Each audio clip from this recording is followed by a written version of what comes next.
If you've watched videos on this channel before, you'll know that VET is one of my biggest holdings, and so naturally VTHO also caught my attention as well. But because VTHO doesn't produce an income from a staking dividend, and because it's much smaller and therefore more volatile than VET, VTHO actually didn't satisfy my initial investment criterion, and so I didn't really want to invest anything into VTHO. And so I looked for a way to actually own VTHO for free, to generate a VTHO holding no matter how small, without having to put down any of my own money. And that's actually something which I've been able to do recently. And so what I personally did was take advantage of a 0% rate credit card, which allowed me to borrow about £5,000, which is around $6,000 for 0% interest, and then I used that money to actually buy VET, which then creates VTHO.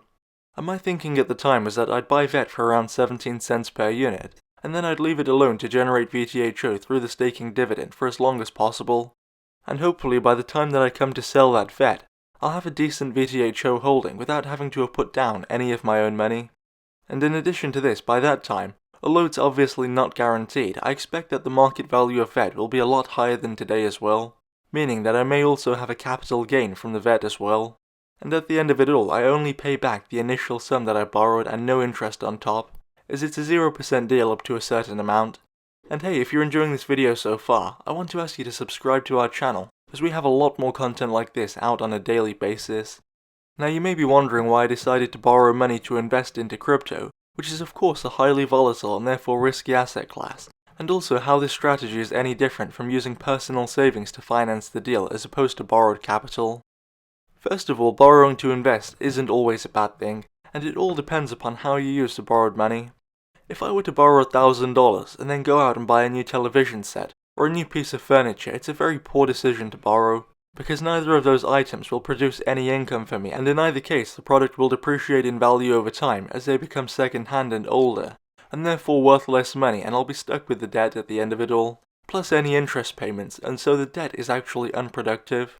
But if I'm borrowing money at a 2% interest rate, or in this case 0%, and then I'm investing that money into an asset which will likely appreciate in value over time, relative to the pounds or dollars that I'm borrowing, which actually fall in real value over time because of inflation, and an asset which produces an income rate which is higher than the rate of interest that I'm borrowing at, this debt is actually productive as it makes money for me.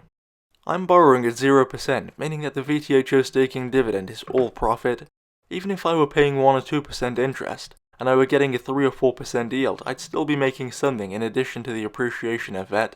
And as for why this is different to using savings, it's because when I'm borrowing, especially for free, what I'm doing is allowing myself to access my future savings at no extra cost. Because even if I use my own income to pay that £5,000 back, I'm paying it back in the future in currency which will by then be worth a lot less in real terms because of inflation.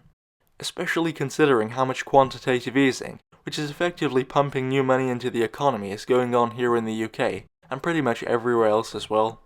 About 10 years ago, a friend of mine bought a house here in the UK, and he paid £100,000 for it and borrowed $75,000. And the type of mortgage that he used was called an interest-only mortgage, which is quite common here in the UK for investment properties, and so he only paid back the interest and none of the actual sum that he borrowed. And so his mortgage is still £75,000 today, the same as it was the day he took out the mortgage. But the thing is, the house is now worth $200,000, maybe more, and so he's made a huge profit by borrowing that money. And in this case, when I'm borrowing £5,000 to buy VET at 0% interest, I'm actually not paying anything back until I sell. By which time I expect to have generated a handsome VTHO holding, and hopefully the value of VET will be a lot higher as well. But in any case, the value of the pounds which I'm borrowing today will be a lot lower in the future, meaning that I'll be paying back less than I borrowed in real terms. And borrowing to invest using leverage can be a good decision, where the interest payments are fixed and predictable, and where the income that you are getting from the asset that you are buying with the borrowed money is also stable and is higher than the rate of interest that you are paying. But you have to remember that if things do go bad, you need to have the ability to pay back the borrowed money yourself in the worst case scenario. And I myself wouldn't borrow a penny that I couldn't afford to pay back myself, if the worst were to happen to my investment. Anyway, that's all for this video, and if you enjoyed, why not subscribe to our channel for more content like this, and thanks for watching.